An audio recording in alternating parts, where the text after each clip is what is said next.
Quería empezar en la tarde una nueva serie de enseñanzas que Dios ha estado hablando a mi corazón. No sé todavía cómo ponerle, pero sería algo así como las enseñanzas de Jesús o la cultura de Jesús. Y lo de pilón me atravieso que Chosen ya sacó la segunda temporada. Híjole, no está buena, está lo que le sigue. No, está impresionante. En el capítulo 2 está el encuentro de Natanael con Jesús. Estaba llorando, estaba bien impactado porque muestran ahí el Natanael, lo muestran ahí en la serie, que él era un arquitecto que lo corrieron porque hizo mal una obra y él se tenía una alta estima y lo corren porque se derrumba algo que él había construido y está vagando por el desierto y llega y se sienta en una higuera, debajo de una higuera, y él empieza a decir a Dios: no apartes de mí tu rostro, respóndeme cuando clamo, oh Dios de mi justicia. Y empieza a decir ese salmo y es un momento tan fuerte, y él empieza a quemar sus diseños que él había hecho a mano. Me acordé de ti, ingeniero, porque unos dibujos bien acá, bien locos, y los empieza a quemar. Él está relatando ese salmo llorando y prendiéndole lumbre a sus diseños, a sus dibujos. O sea, está renunciando a todo, y él se va a tirar a la depresión a su casa, y llega Felipe. Siempre hay un Felipe. Gracias a Dios por los Felipes. Llega Felipe, que primero fue discípulo de Juan el Bautista. Me da mucha risa porque en la serie a Juan el Bautista le dicen el raro. ¿Quién sabe por qué? Dice: tú eras discípulo del raro. Espero que nunca te digan así a ti. Que cuando te oigan predicar te digan: tú eres discípulo del raro, ¿eh? Y llega Felipe y le dice: Natanael, tienes que levantarte, voy a llevarte a que conozcas a alguien. Y le dice: ¿quién es? Dice: es aquel que Moisés habló, aquel que los profetas anunciaron. Y le dice: ¿el quién es? Dice: es Jesús de Nazaret. Y se empieza a burlar Natanael y le dice: ¿de Nazaret? En Nazaret todos son ignorantes. En Nazaret nadie sabe leer ni escribir. En Nazaret todos viven en chozas. O sea, acá en la Biblia nos muestran de Nazaret puede salir algo bueno, pero allá te lo extienden, la versión extendida. ¿Cuántas? Sí, le dicen: en Nazaret solo hay 8 casas. Dice: son solo chozas, allá todos son ignorantes. Es decir, de Nazaret. Y le dice Felipe: ven y ve. ¿Cómo se dice en inglés? No era así, pero casi me la aprendo, más que se me olvidó. Le dice: pues ven y ve. Y va Natanael escéptico, y van por una calle y se topan a Jesús y le dice: maestro, ¿cómo estás? Dice: hola. Dice: ¿trajiste a Natanael? Y Natanael se queda serio y voltea y lo ve y le dice: Natanael, el que nunca miente, el que es un israelita firme, que de carácter. Y empieza a decir, dice: ¿tú le hablaste de mí? Le dice: no. Y se empieza a reír Felipe y le dice, eso me hizo llorar mucho. Le dice Jesús: ¿tú crees que cuando estabas debajo de la higuera llorando, yo tenía mi rostro escondido de ti? Yo te estaba viendo.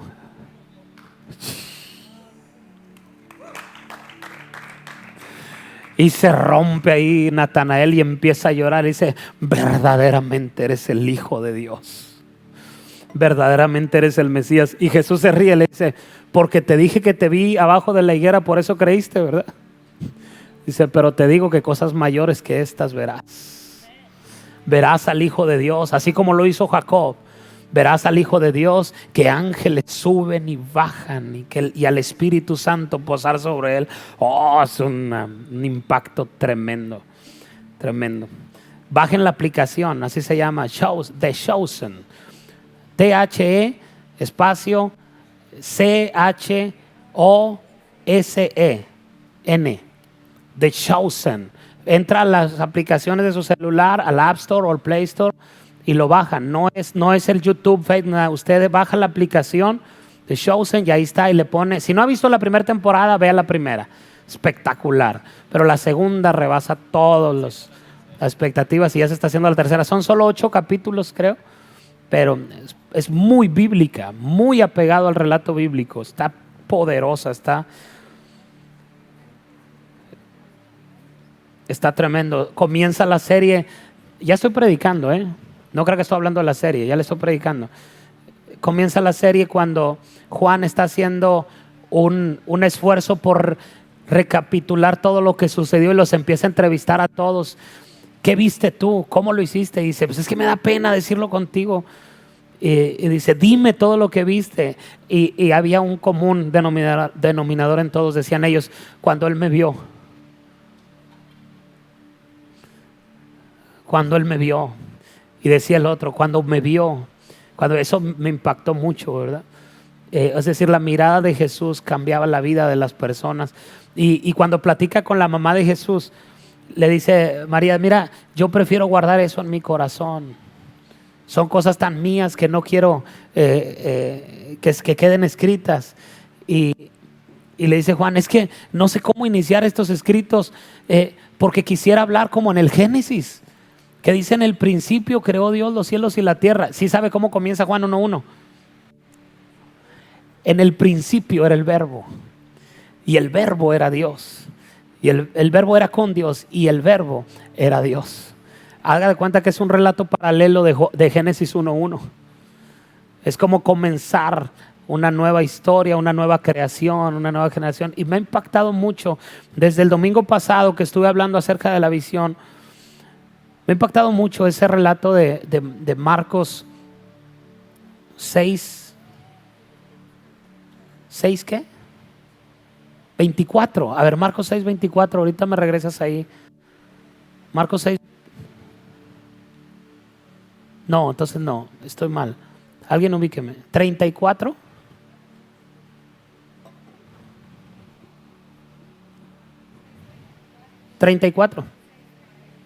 Dice, y salió Jesús y vio una gran multitud. Estábamos hablando acerca de la alimentación de los 5,000. Dice, y salió Jesús y vio una gran multitud y tuvo compasión de ellos. Hay 3 cosas bien poderosas en este pasaje. Dice, tuvo compasión de ellos porque eran como ovejas que no tenían pastor y comenzó a enseñarles muchas cosas. Hay una intención muy apostólica en este versículo que el Espíritu ha traído revelación a mi vida desde que lo empezamos a ver. Si tú eres de los que toman apuntes, escribe esas 3 cosas. Son todo el liderazgo y todos los que se identifiquen con la visión de la casa tienen que escribir estas 3 cosas porque nos tienen que distinguir como iglesia. La primera dice que tuvo compasión por la gente. La palabra compasión en su original en griego, traducido a nuestro idioma, significa que se le constriñó el intestino.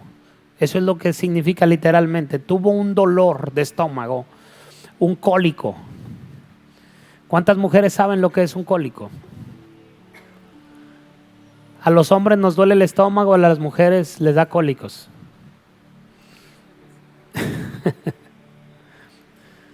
Y las mujeres dicen no es igual y nunca han sentido un dolor, o sea, de hombre. O sea, ni los hombres saben ni las mujeres saben lo del contrario, ¿verdad? Pero le dolió acá. Se constriñó, es como apretar el intestino, como si una mano hubiera entrado y le hubiera apretado el intestino. Eso sintió Jesús cuando vio a la multitud. La primera característica de una iglesia que quiere impactar el mundo, de una iglesia que quiere tomar la cultura de Jesús como la nuestra, eso es lo que nosotros queremos, debemos desarrollar compasión por la gente. No lástima, compasión. En la Biblia, misericordia y compasión es lo mismo. provienen del mismo significado. De hecho, en los versículos que tú ves en el Nuevo Testamento que utiliza la palabra misericordia, en otras versiones muestran la palabra misericordia como compasión. ¿Okay? Entonces es lo mismo cuando dice que Jesús tuvo misericordia de alguien, lo que dice es tuvo compasión. ¿Qué significa? Le dolió lo que esa persona estaba pasando. No sintió lástima, no se sintió comprometido, no dijo, porque hoy en día la iglesia hace muchas cosas por tradición, por compromiso, porque otros lo hacen. Una vez alguien me criticó y dijo, pues sí, muchas cruzadas de sanidad y milagros, pero ¿qué están haciendo por los perdidos? Pues nada, estamos salvando como a 100 por mes. ¿Tú cuántos has salvado en este mes?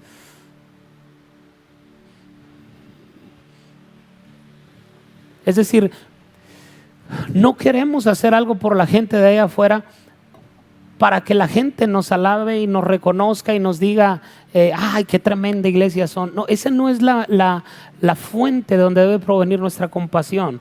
La fuente de donde debe provenir nuestra compasión es el amor. Es que te duela que esa gente se esté perdiendo. Es que te duela que esa gente no haya conocido a Dios. Esa es la raíz de la compasión de Jesús, de la cultura que Jesús vino a establecer. A él no le importaba, si te fijas, a él no le importaba lo que pensaban los fariseos. A él no le importaba quedar bien con los religiosos. Los religiosos iban y lo enfrentaban y él hasta se divertía un poco con ellos.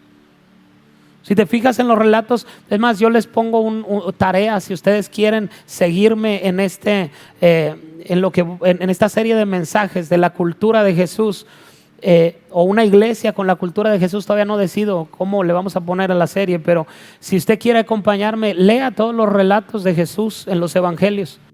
Cómo los evangelios hablan acerca de lo que Jesús hacía y cómo Jesús le hablaba a la gente y cómo de pronto él estaba enseñando, iba a una provincia y estaba enseñando y de repente levantaba la mano a alguien y decía, a ver, ¿y por qué? Y la Biblia se toma la molestia de decir, y decían estas cosas para tentarle. Decían estas cosas para hallarlo en alguna falla, para encontrar algún error en él. O sea, siempre había gente que lo seguía, siempre había espías que andaban detrás de él para ver en qué momento él cometió un error al hablar. Y Jesús siempre tenía una respuesta. Y la respuesta de los religiosos nunca era amable.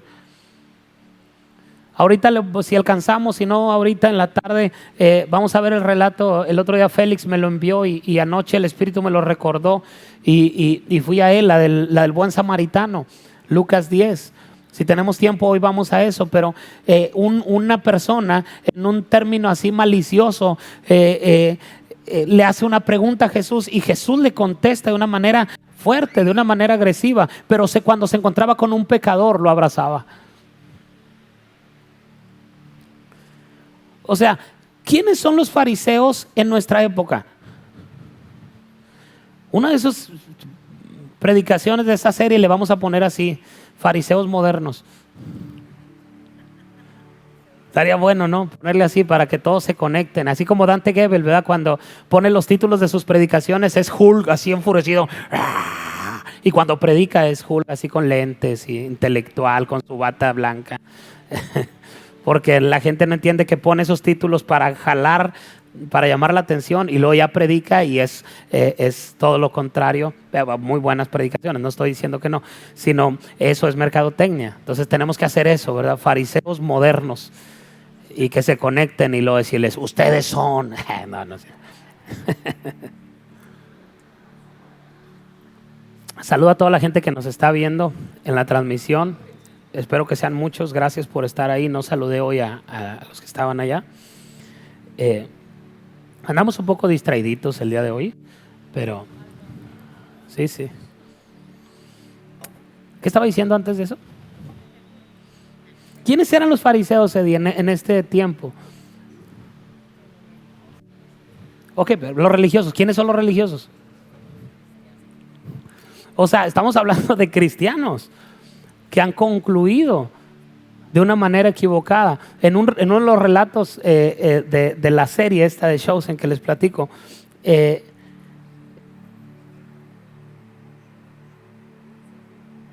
no recuerdo en qué relato. ¿Tú lo estás viendo? ¿no? No sé en qué relato le dicen, no, creo que fue cuando están platicando Felipe y Natanael, creo que le dice, oye, pero hay muchas cosas en la ley que no sé, que no recuerdo exactamente qué le dice. Y le dice Felipe, me he dado cuenta que hay cosas de la ley que le caen gordas. Hablando de Jesús. Y cuando dice eso se queda el otro espantado. O sea, ¿cómo? Dices, sí, o sea, él nunca vino a alterar la ley, nunca vino a pisotear la ley, vino a cumplirla, pero eso no significa que le gustaba. Entonces, ¿quién es un fariseo moderno? ¿Quién es un fariseo moderno? Es alguien que ha querido crear su propio evangelio. Es alguien que ha querido crear su propia Biblia y alguien que ha querido crear su propio Dios. Ese no es Dios. Dios no hace esto, Dios no hace aquello, Dios esto. Es decir, personas que no conocen a Dios tratan de mostrar quién es Dios. Personas que no conocen la Biblia tratan de mostrar qué es la Biblia. Entonces, un fariseo moderno es aquel que crea su propio evangelio y su propia enseñanza para que se acomode su vida. Es decir, trata de acomodar el evangelio a su vida, no su vida al evangelio. ¿Me estoy explicando? Entonces, Jesús era una persona que era amable con el pecador. Eso era lo que reventaba a los religiosos, David. Se topaba a un fariseo y era agresivo, y luego se topaba con una prostituta y era amable. Se topaba con un rabino de la sinagoga y le contestaba con firmeza, pero luego se topaba a un pecador, a un ladrón, y le decía, de cierto te digo que hoy estarás conmigo en el paraíso. ¿Qué onda? Hay un relato ahí donde Pedro le dice, Señor, yo creo que debes de crear una estructura entre los discípulos porque los discípulos están creciendo. Hay mujeres que están siguiéndonos también. ¿Sí sabía que había mujeres que seguían a Jesús junto con los discípulos? ¿Sí sabía o no sabía? ¿Sí? Ok. Y andaban mujeres ahí siguiendo y dice, ya está creciendo el grupo de discípulos, tienes que crear una estructura porque hay una persona entre los discípulos que alenta las cosas, que hace que las cosas no fluyan con rapidez. Y Jesús sonríe y le dice, Pedro, llegará el momento en que tú vas a ser muy importante en este grupo. Por eso te llamé, tú eres clave en esto. Y Pedro se entusiasma, dice, pero todavía no. La estructura va a hacer falta, pero todavía no. Y le dice, pero ¿por qué no lo hacemos de una vez? Porque todavía estoy aquí. Yo soy la estructura. ¿Para qué quieres una estructura? Dice, es que hay cosas que podríamos hacer más a prisa, pero esa persona nos detiene. Y le dice, Pedro, creo que si hay alguien que hace más lento el fluir, debes de ir más lento. Y Pedro se queda callado y como que le dice, bueno, sería bueno considerar eso, ¿verdad? Si tú crees que no te deja ir a prisa, pues debes de ir más lento, por amor, por compasión. Entonces, lo primero que debe de surgir en un lugar que tiene la cultura de Jesús es la compasión. El dolor genuino por la gente que se pierde, el dolor genuino por aquellos que no conocen a Dios.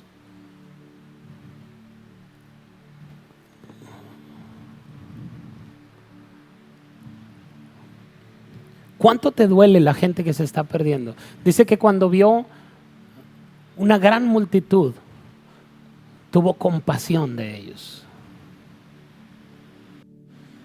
Hoy en día, la iglesia actual, la iglesia moderna,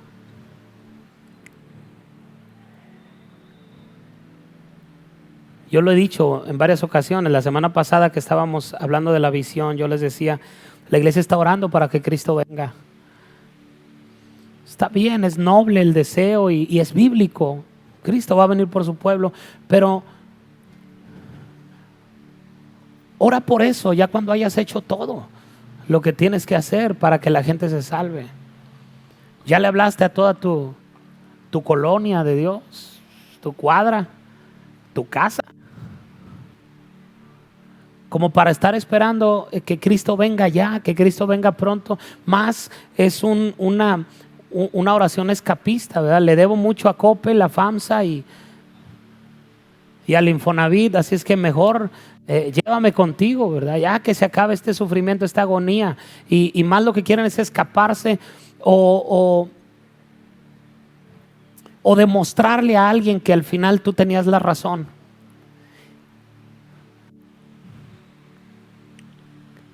Llega un momento en la vida en el que te das cuenta que tener la razón no sirve de mucho. Estás en una discusión, en un pleito y ganaste y realmente ¿qué ganaste?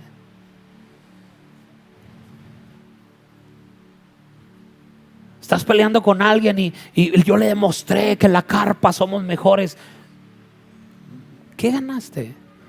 ¿No será que perdiste a un posible candidato a formar parte de la familia de Dios? Y en vez de ganar tu orgullo denominacional, perdiste la compasión por esa persona.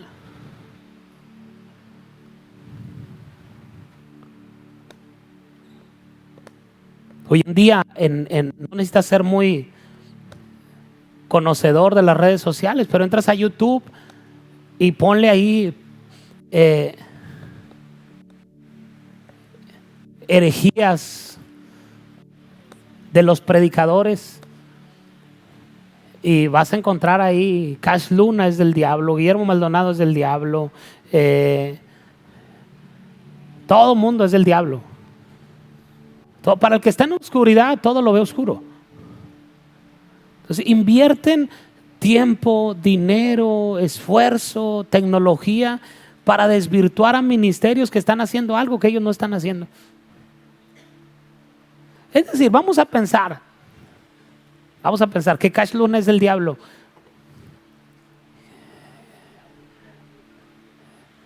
¿Qué te importa? Digo, eso impide que vayas al cielo o que no va. Es tu pastor, es tu amigo, tu compadre. Vive en tu casa, te casaste con él. Es que Dios me llamó a ser un defensor de la fe. No, Dios te llamó a ganar almas, no te llamó a defender la fe. Menos ser metiche en lo que en los. Si soy un defensor de la sana doctrina. Así había una persona, un pastor reconocido en una denominación, y él hasta dejó su iglesia. Dijo, no, es que Dios me llamó a ser un defensor de la fe, y comenzó a crear manuales y libros en contra de las doctrinas modernas y todo. Al final se quedó sin gente, se quedó solo, y ahora está peleando que le den una iglesia, que le regresen la iglesia que tenía antes porque no jaló.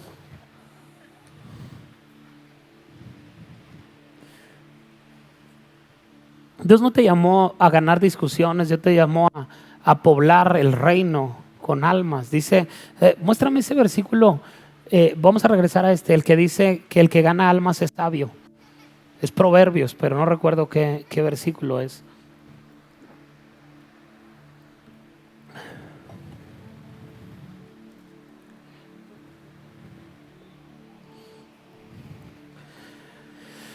¿Cuál? 11:30 de Proverbios. 11:30.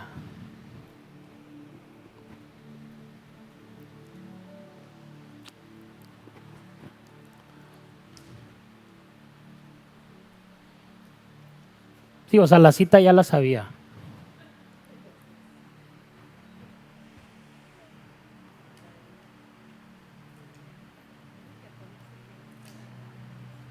Vamos a leer Proverbios 11:30. ¿Todos conmigo? Proverbios 11:30. Yo sé que se traba ya, no sé qué es. ¿Qué dice? ¿Lo tienes ahí? Dice, el fruto del justo es árbol de vida, y el que gana almas es sabio. Dile a la persona que tienes a tu lado, te hace falta sabiduría, hermano. Nos hace falta ganar almas. Entonces, regrésame Marcos 6:34. O ya se trabó la mure. Bueno, las citas ahí están. Eso que quede bien claro, ¿eh?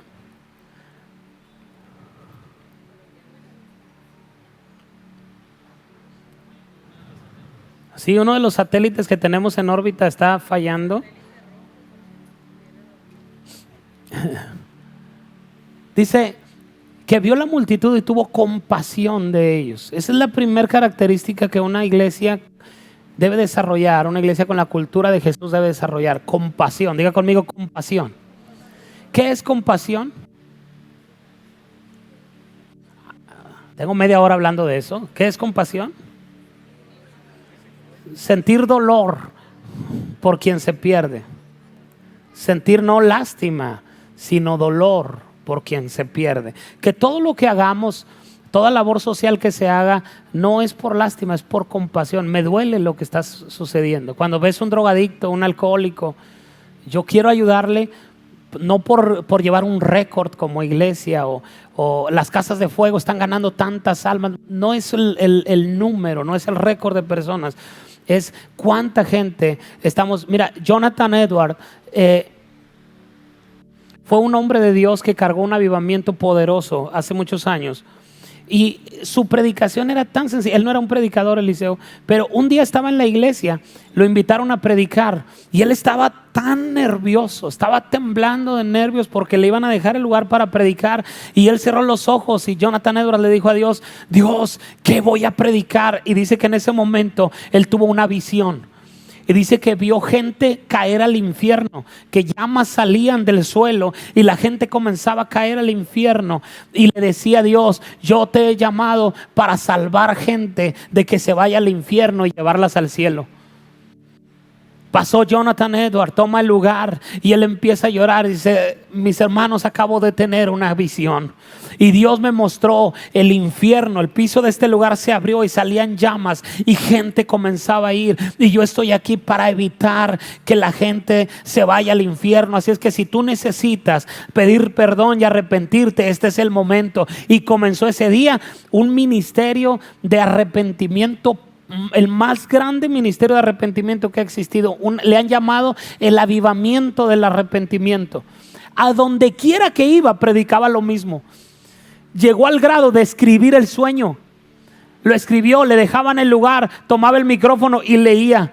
Un día estaba en un lugar y yo vi cómo el cielo se abrió y salían grandes llamas y gente comenzaba a caer, y Dios me dijo que Él me había llamado para salvar gente. Y cuando Él estaba hablando, la gente comenzaba a llorar, ya había una convicción de pecado y la gente pasaba y se arrepentía y hablaba, y era lo único que predicaba. Por todo el lugar del mundo que lo invitaban, predicaba lo mismo. Y es uno de los hombres que más almas han salvado o salvaron en su época en todo el mundo.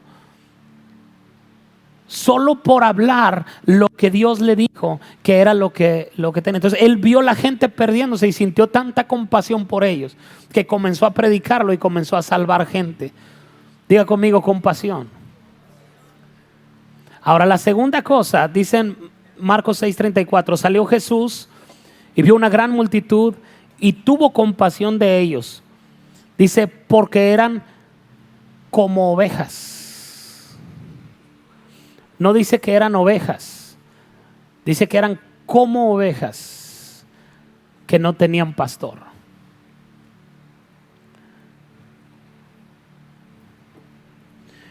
La compasión que Jesús sintió es porque no se veían como hijos, se veían como ovejas. Una iglesia pastoral pastorea ovejas. Una iglesia apostólica forma hijos. Y nosotros somos una iglesia apostólica. Sin embargo, hay versículos en la Biblia que comparan a los miembros de una iglesia con una oveja y al pastor de la iglesia o al director de la iglesia como un pastor. Pero no quiere decir que seas una oveja, sino dice eres como una oveja. Ok, las dos características principales de una oveja son muy sencillas. Son torpes y no tienen visión. ¿Cuánta gente torpe y sin visión hay aquí esta mañana? ¿Nadie? Entonces, ¿por qué se cree oveja?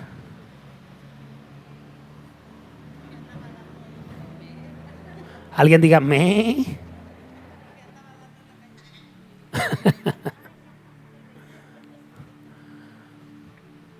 No, tú no eres una oveja, tú eres un hijo de Dios que está. Mira, la gente lo ve más fácil que le llamen oveja. Cuando le llaman oveja se siente amada, se siente protegida, pero cuando te llaman hijo, te sientes amenazado y sientes que es una herejía, que tienen que demostrarte por qué, dónde dice.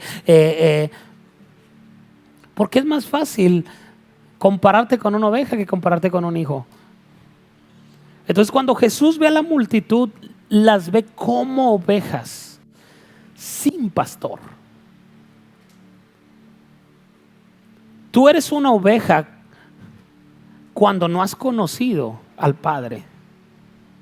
Cuando tú conoces al Padre, entonces tú no eres una oveja, tú eres un hijo de Dios. ¿Cuántos hijos de Dios están aquí? Wow, no hay ninguna oveja, todos son hijos. Sin embargo, allá afuera hay muchas ovejas que están como ovejas sin pastor.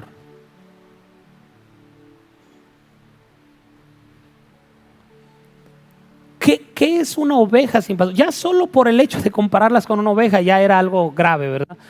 Lo que estaba diciendo es que eran torpes y no tenían visión. Pero al ser torpe y sin visión, y luego de pilón, no tener pastor. O sea, ser una oveja pasa, pero el no tener pastor, ya eso ya es avaricia, ¿verdad? ¿Cómo? Sin pastor, torpe, sin visión y sin pastor. ¿Qué significaba que una oveja no tuviera pastor? Lo que significaba es que no tenía dirección, no tenía protección y no tenía cuidados. ¿Ok? Entonces, lo que Jesús ve en ellos son personas que no van a ningún lugar, que andan caminando, que mucha iglesia está hoy haciendo activismo sin ser productivo. No es lo mismo producir que activar.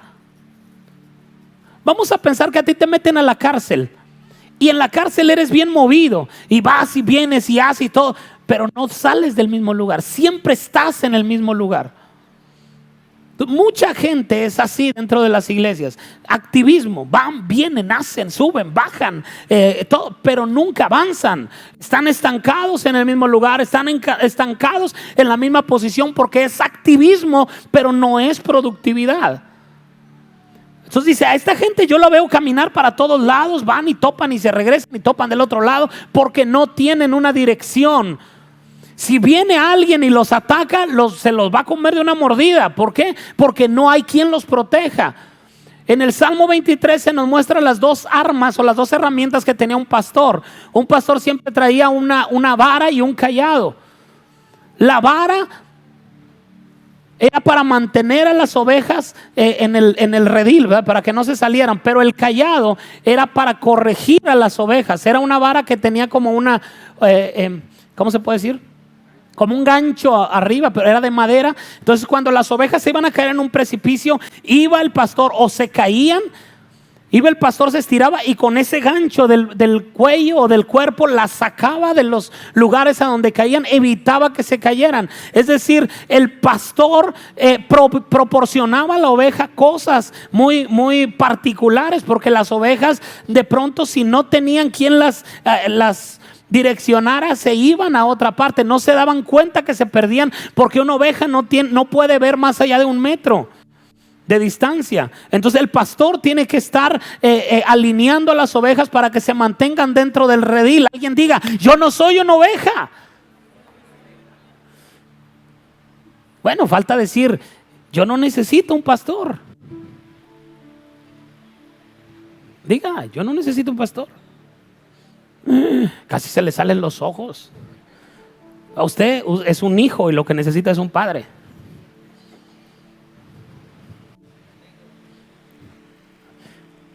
Alguien diga, lo necesitarán otros, yo ya tengo.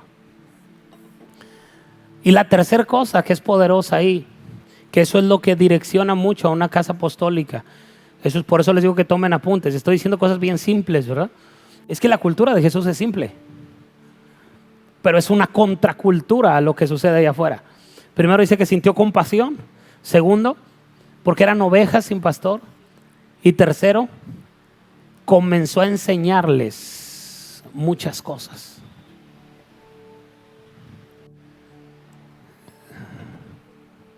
Esa es la base de una casa apostólica. Compasión por el perdido. Direccionarlo a una familia y luego enseñarle. ¿De qué manera una oveja se convierte en un hijo? A través de la enseñanza.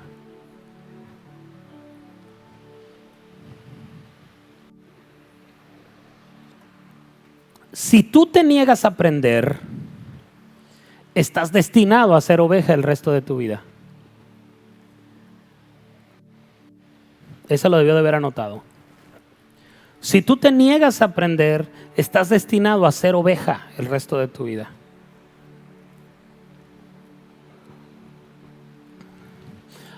Ahora sí, vaya conmigo a Salmos 36:7.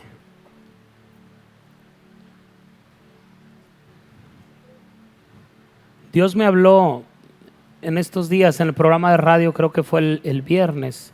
Gracias a toda la gente que sigue el programa de radio, que no están hartos de mí. Que me voy a predicar miércoles, domingo en la mañana, domingo en la tarde, lunes, viernes, y luego hago programas de radio y me escuchan. Gracias por escucharme y escucharnos. El pastor Julián está conmigo todos los días. El viernes estuvo medio accidentado, ¿verdad? El programa. Ya compramos la ¿cómo se llama eso? La interfase que se necesitaba para que ya no falle. Los directores del programa de radio en Ciudad Victoria, que los lunes los enlazamos con ellos, quieren venir a Worship en noviembre. Van a estar acá para disfrutar lo que Dios hace acá.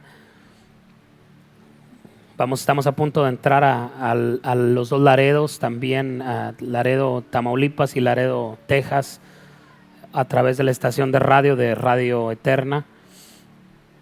Está creciendo el programa. Y el viernes Dios me dio esta palabra. Venía yo para acá.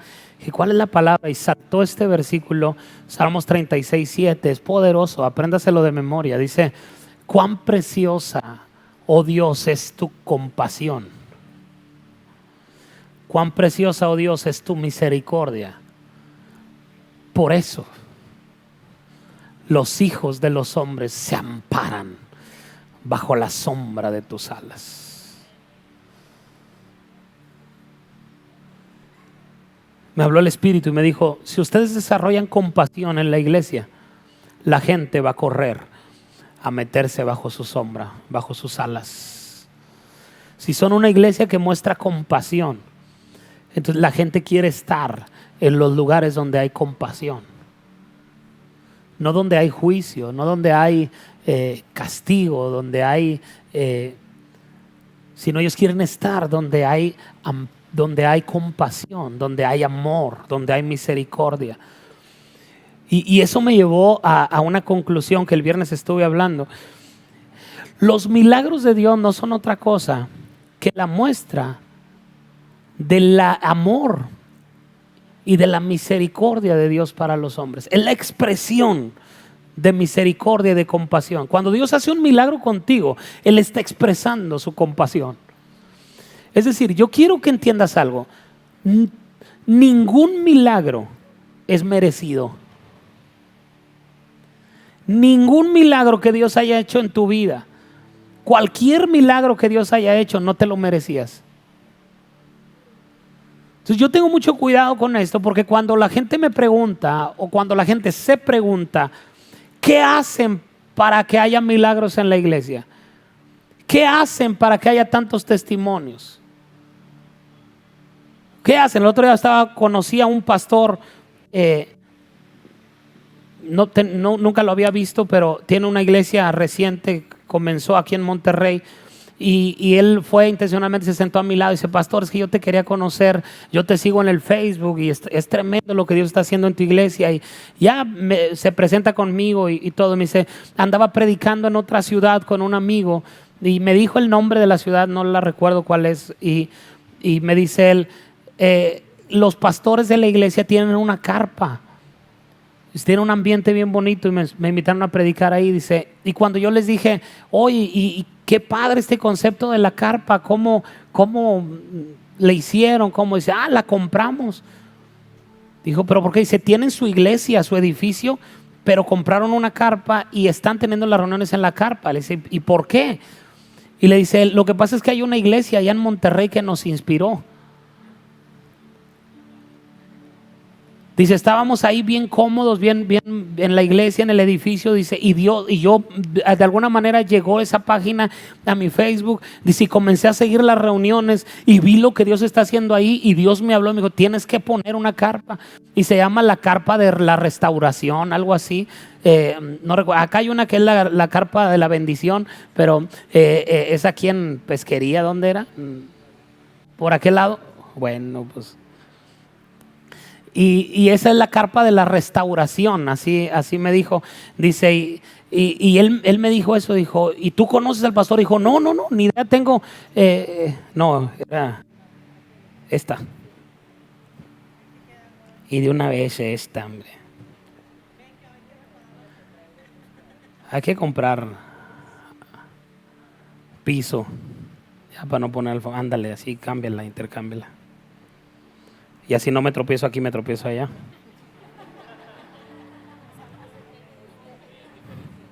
Ya es diferente. Sí, ahorita lo acomodo. Vámonos. Eso es para cuando hay este tipo de cosas, se pone música de fondo.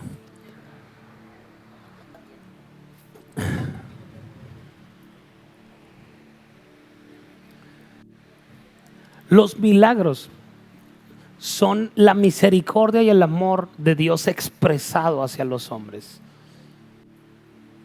Entonces, yo quiero que entiendas: ningún milagro es merecido. Estaba hablando de la iglesia y me dice él: es bien tremendo, pastor, porque estás inspirando a mucha gente. Los conoce más gente de la que tú piensas, yo creo. Le digo: pues yo creo que sí, porque yo nunca he ido a esa ciudad. No recuerdo, era un hombre así medio extraño. Hasta le pregunté en qué estado era, porque nunca lo había escuchado. Y me dice: Dios está haciendo cosas extraordinarias. Entonces, cuando la gente se pregunta: ¿qué hacen para que ese ambiente haya en la iglesia? Aquí hay gente que Dios sanó de cáncer. Aquí hay gente que debería estar muerta y está aquí sentada escuchándome predicar. Simplemente Dios ha sanado cáncer, Dios ha sanado muchas enfermedades. No terminaría ahorita de decirlas, pero ¿qué hacen para que eso suceda? Entonces he escuchado respuesta de gente que dice, y yo le dije, pastor, cuando me preguntaron eso, le dije: es que tenemos un mover de adoración bien tremendo.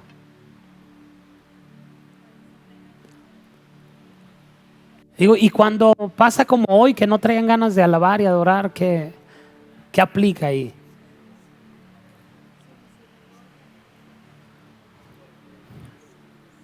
Decir que lo que sucede aquí es por algo que nosotros hemos hecho, le quita a Dios todo el reconocimiento.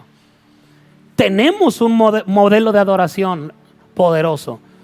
Hay un mover de alabanza y adoración en la iglesia, eso no lo voy a negar, pero no es por eso que sucede. Es porque Dios es misericordioso, es porque Dios es compasivo, es porque Dios ama a la gente. ¿Por qué viene gente de visita y Dios los sana? ¿Por qué? Porque tú tienes tiempo pidiéndole a Dios que te sane y lo ves muy lento y lo ves muy, como que de pronto das un paso y luego te regresas. Pero viene gente que no conoce a Dios, vienen pecadores. Y Dios los abraza de una manera, y ese mismo día salen testificando. Recuerdo una mujer que vino en una ocasión a una reunión y ella tenía, no recuerdo la enfermedad, que se les pone como una sombra en la cara, como una mariposa. Lupus, venía con lupus. Y aquí mismo, antes de irse a su casa, desapareció esa sombra que tenía en su cara. Fue y se hizo estudios y resulta que el lupus había desaparecido. ¿Por qué Dios actúa de una manera tan extraordinaria? Porque muchos piensan que Dios los está obligado a sanarlos por lo que ellos hacen.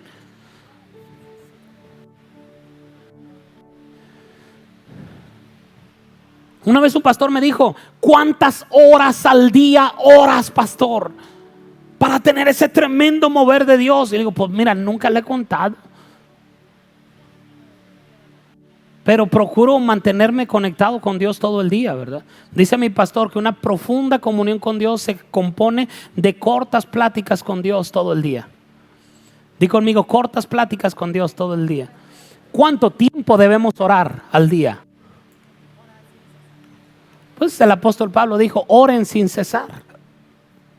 Siempre. Tú puedes estar conectado con Dios siempre. Es como tu teléfono que trae el Wi-Fi.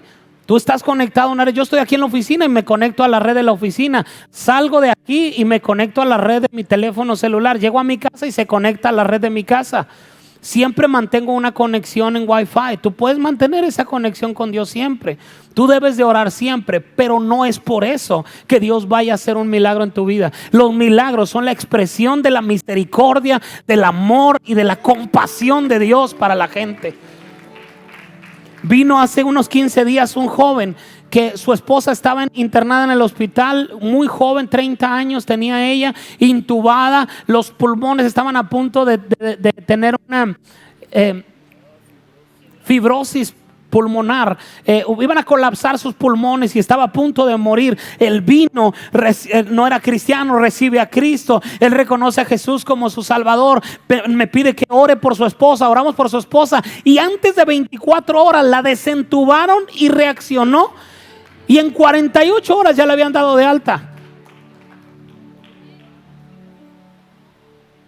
¿Cómo? ¿Cuántas horas se tiene que orar para que Dios haga eso? No seas tarugo. No depende de ti. No es cuánto oras tú, no es qué tan bueno eres. Lo único que puedo hacer yo es abrir un espacio para orar por enfermos. Es lo único. No tengo ningún poder en mis manos, ningún poder en mí. Lo único que yo hago es tener el amor, la compasión de abrir un espacio en cada reunión para decirle a la gente: ¿alguien quiere recibir a Jesús en su corazón? ¿Viniste por un milagro? Ven, abrimos el espacio y el que te platiqué lo llena. El que te platiqué viene y sana al enfermo, salva al perdido. Pero eso no tiene nada que ver con tus méritos o con los míos. Ese tiene todo que ver con su misericordia y con su amor. Esa es la cultura de Jesús. ¿Quién pecó?, le dijeron a Jesús. ¿Quién pecó? ¿Este o sus padres? ¿Por qué? Porque cuando alguien está enfermo se piensa que es por cuestión de un error que cometió. O sea, se supone que si tú estás sano es porque eres perfecto.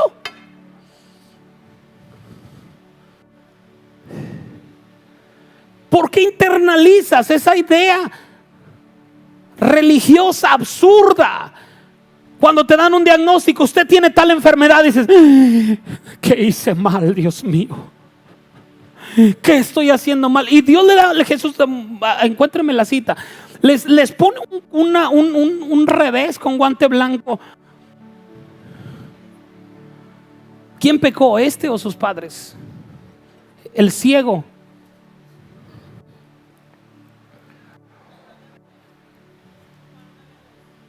Juan 9, a partir del verso 1.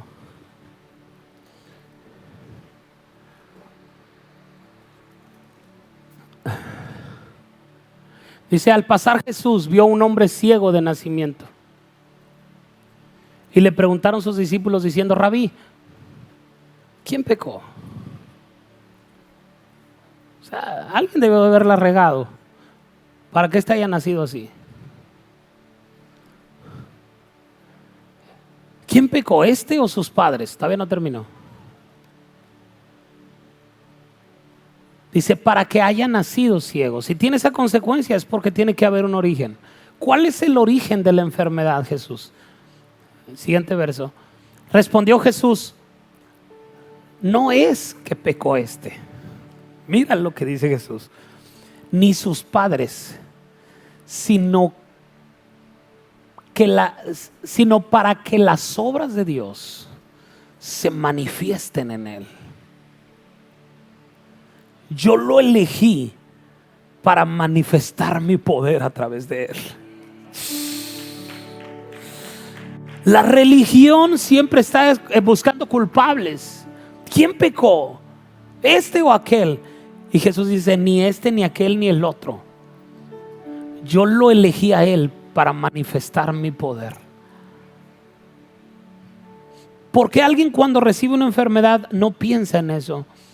Cuando le diagnostican una enfermedad no dice: wow, Dios me eligió, Dios me escogió para demostrar su poder a través de mí.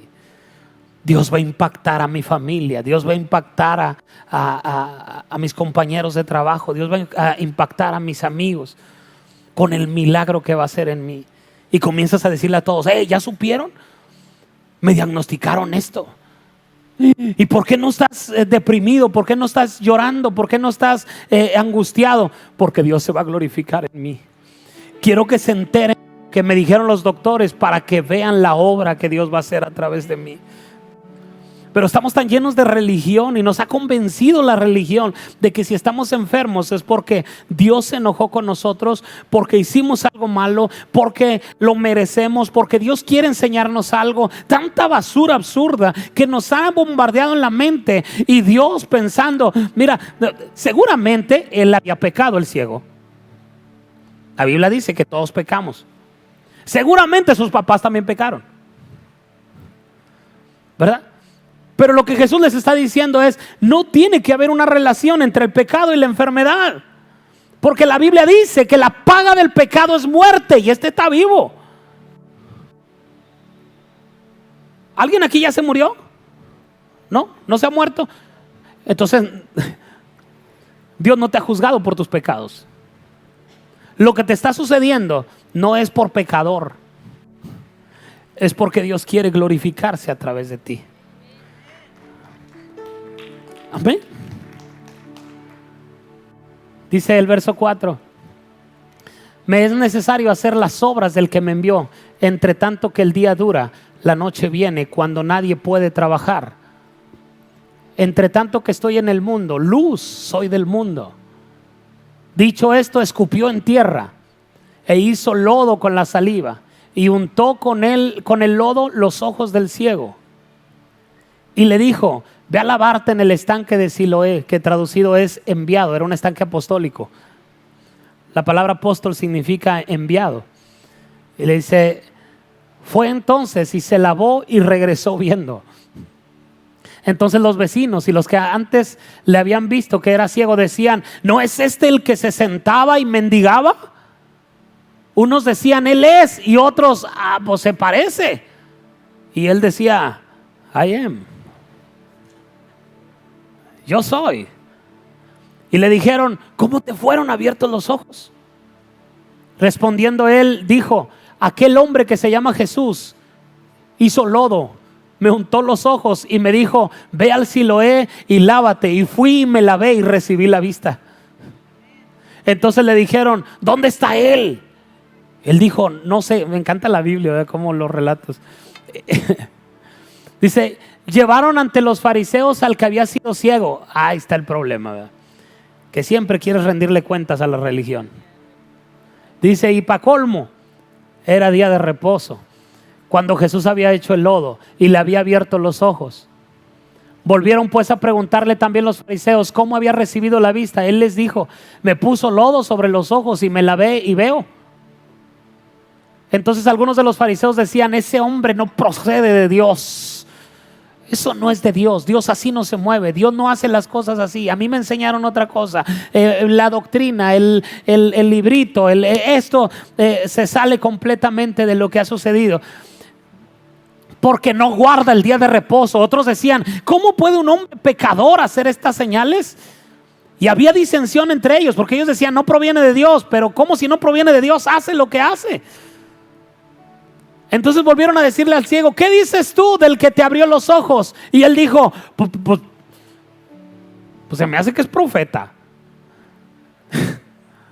Mira, no lo conozco bien, no lo había visto bien.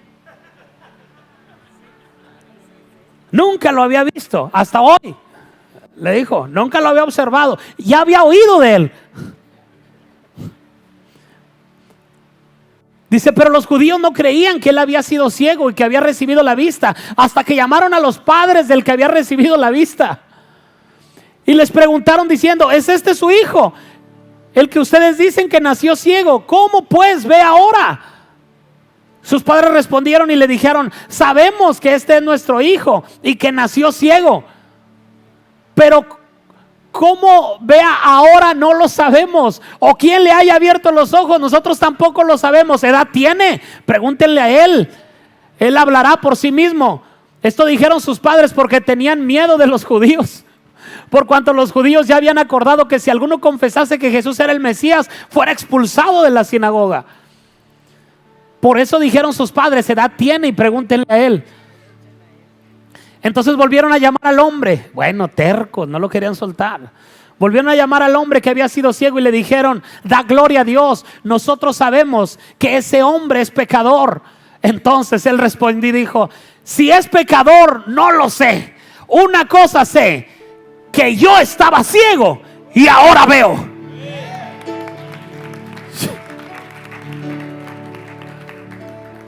Yo no sé qué invente la religión, yo no sé qué se vayan a inventar para poder negar el poder de Dios. Lo que sé es que antes estaba arruinado y ahora estoy prosperado. Antes no podía ver lo que ahora estoy viendo. Antes no podía conocer lo que ahora estoy conociendo. Antes no veía a Dios como mi padre y ahora lo veo como un padre. Antes no había vivido lo que estoy viviendo ahora. Así es que puedes decir lo que quieras, pero la compasión de Jesús, la cultura de Jesús ha transformado mi vida. ¿Alguien puede decir amén?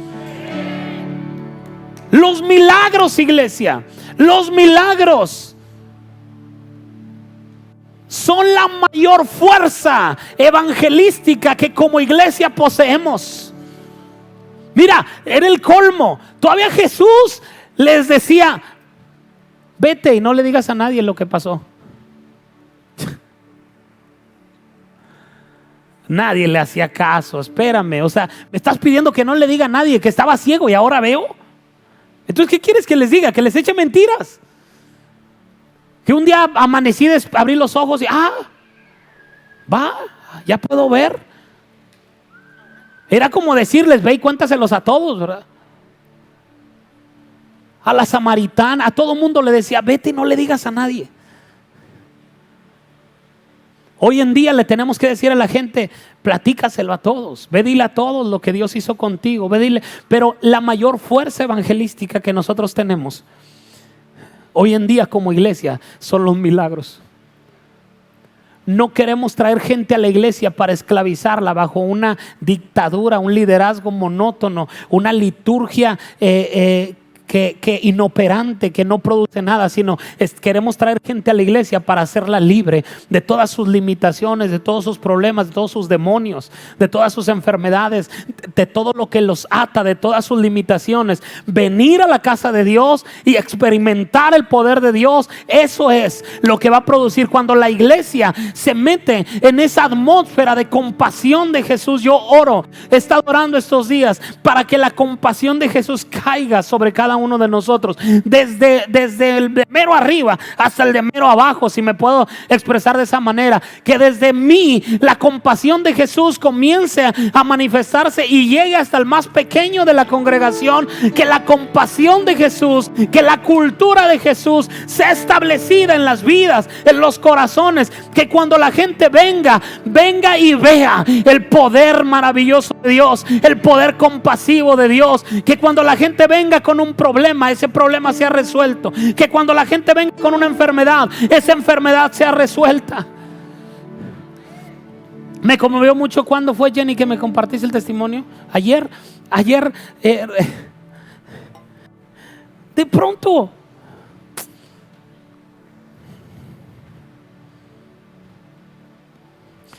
los pastores experimentamos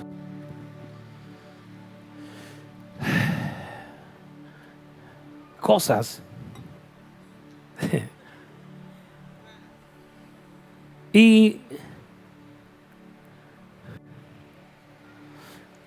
ahorita tengo en el aire malabareando 4 agendas, donde tengo que estar muy activo en las 4, porque solo en una no soy la cabeza principal, pero en las otras 3 sí.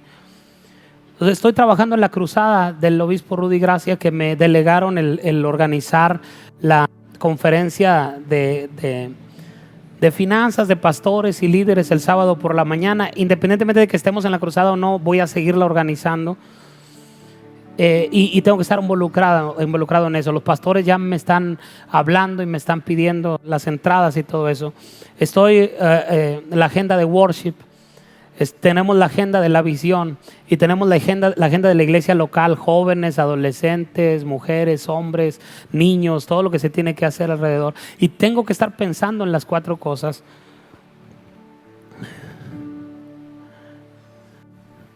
Y de pronto experimentas bajones emocionales y luego me llegan esos testimonios. Una muchacha que vino hace como unas 3 semanas con su hígado, ¿qué era? Creo que era el hígado casi destrozado.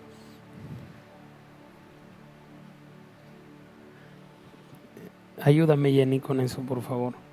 Digo Jenny porque Jenny está trabajando en consolidación y a ella le tocó atenderla a ella. Era una joven, el hígado, ¿verdad? Por una situación, ella le dio, ¿qué es la enfermedad del hígado? ¿La hepatitis? Hepatitis de joven o de niña. Y ella creció y ella no podía, o sea, le dijeron los médicos, tú no puedes tomar una sola cerveza en toda tu vida. Dice, yo ignoré ese diagnóstico y comencé a ingerir bebidas alcohólicas de una manera descontrolada, sabiendo que su hígado estaba dañado. Entonces pasó de una etapa de la hepatitis a la hepatitis C, que le llaman, que es la más avanzada, la más grave. Entonces traía todo inflamado dentro de ella y vino aquí para que oráramos por ella. Recibió a Cristo en su corazón, oré por ella y al siguiente día tenía que ir a hacerse los estudios. Ya tiene, o sea, lo más increíble de esto es que cuando ella venga a testificar, dice que ella tiene pavor de pasar acá al frente, pero yo voy a testificar. Pero ella trae las hojas donde está diagnosticado el hepatitis C y va al siguiente cita. Un día después de estar aquí y los médicos le hacen un estudio general y le entregan los resultados donde le dicen, no sabemos qué pasó, pero no tienes nada, tu hígado está totalmente sano.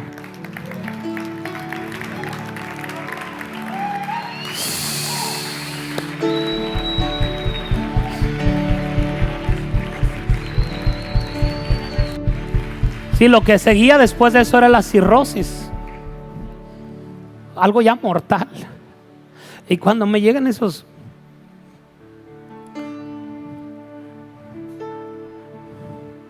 reportes, yo digo, vale la pena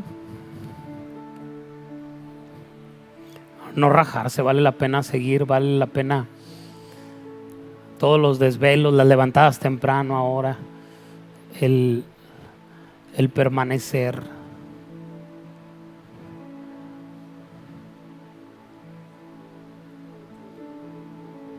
Cuán preciosa, oh Dios, es tu misericordia. Por eso los hijos de los hombres se amparan bajo la sombra de tus alas.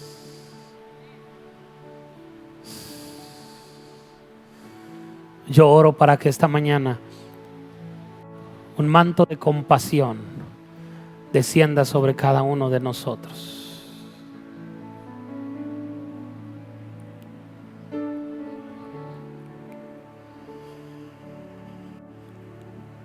Que muchos vengan bajo la sombra de nuestras alas a conocer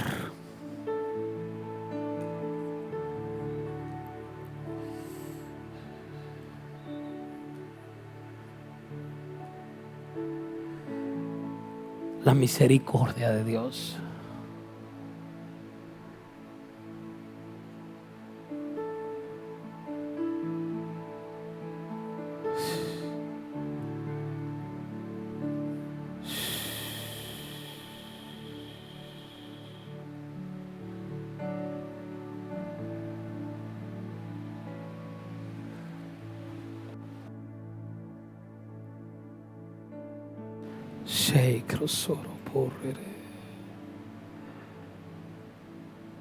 Espíritu Santo. Puedes estar de pie y levantar tus dos manos.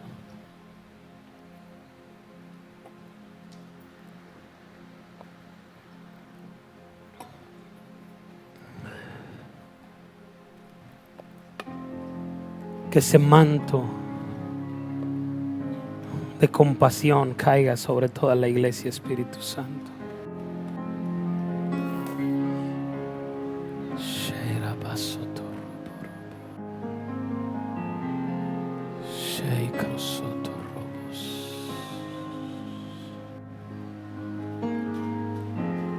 Nuestros corazones insaciables son hasta que conocen a su Salvador. Una vez más, nuestros corazones.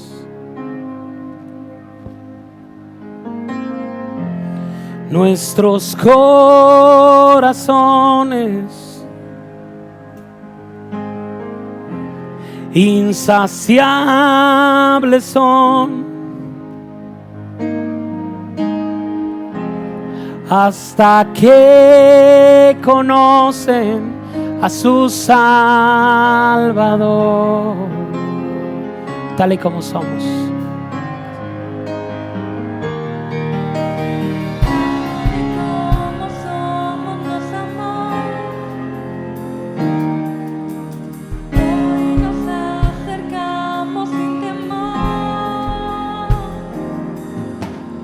Eres el agua que al beber nunca más tendremos sed. Jesucristo basta, Jesucristo basta. Mi castigo recibió y su herencia me entregó. Jesucristo basta, Jesucristo basta. ¿Quieres salir de tu lugar y venir acá al frente?